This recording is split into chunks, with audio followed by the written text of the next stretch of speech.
Hi, I'm Steve from PC Paramedics.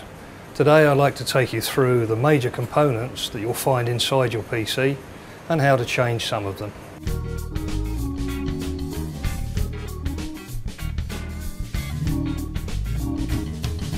So let's go through the major components you'll find inside your PC.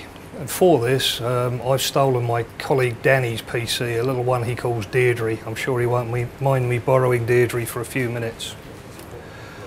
Having taken Deirdre's side panel off, you'll see a number of wires and a couple of electronic boards and a big whirly fan. If we come back outside of the PC to those components that I've assembled, you'll see the big electronic board, commonly known as the motherboard, with the cooling fan sitting on top of it. That cooling fan sits on top of the CPU, or central processor unit. Central processor unit is held in place by what's called a ZIF socket, a zero insertion force socket. There is a clip on it. We push the clip down and open up the catch, and there is our CPU sitting inside the motherboard. To put it back in, there's only one way round it can go. Drop it into the socket, put the cover down, and then pull down the spring catch. So our motherboard is sitting here and our central processor unit is sitting in this place. That can't run without a cooling fan, so a cooling fan will sit atop. Other major components you've probably heard of are the RAM, or random access memory. We have 4 banks for our random access memory in this particular motherboard, and for purposes of demonstration only one of them is populated.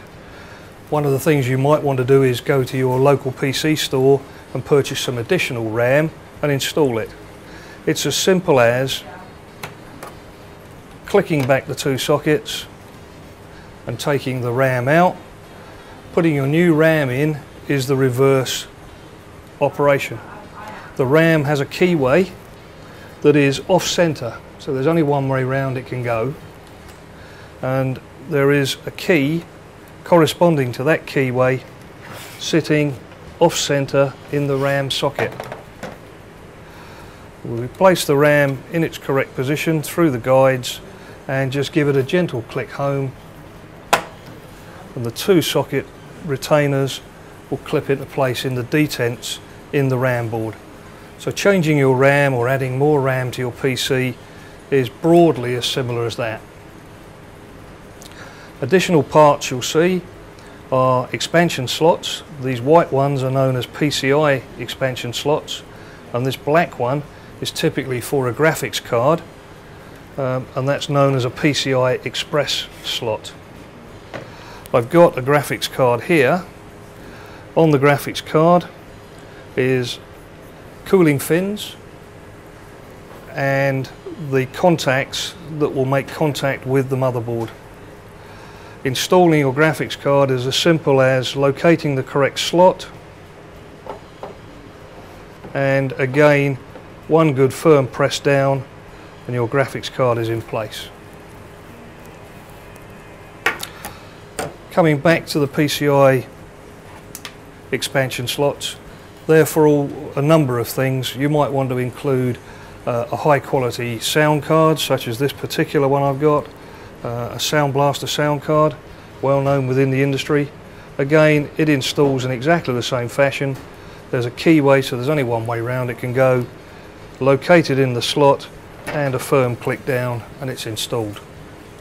Removals the reverse. On most motherboards these days there are a number of connectors on the back. The blue one is for connecting to the monitor, the SVGA socket.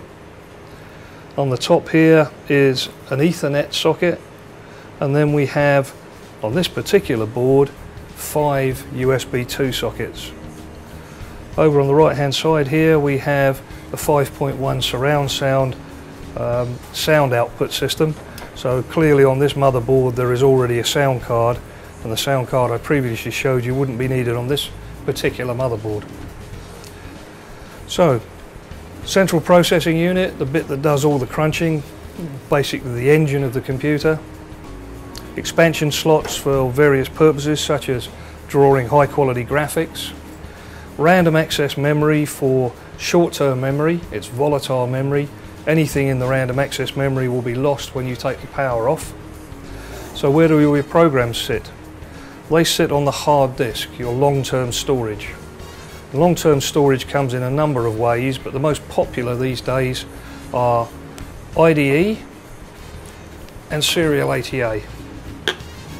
They're very, very similar in the way they operate, but they have very different connector systems. The older IDE has a double row of pins and a four-way power pin.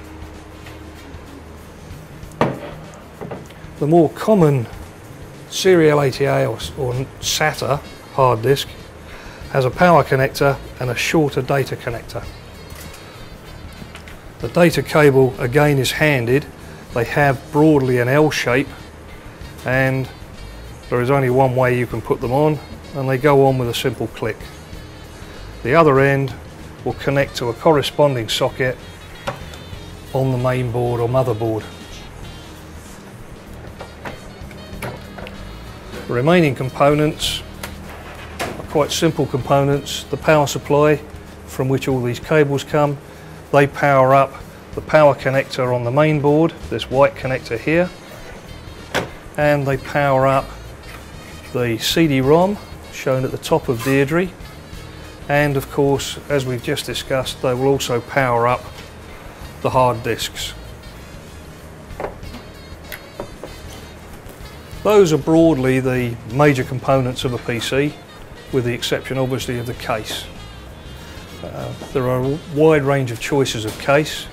Most important thing in the choice of case in a powerful PC is to get one with sufficient airflow around the components so they don't start running hot.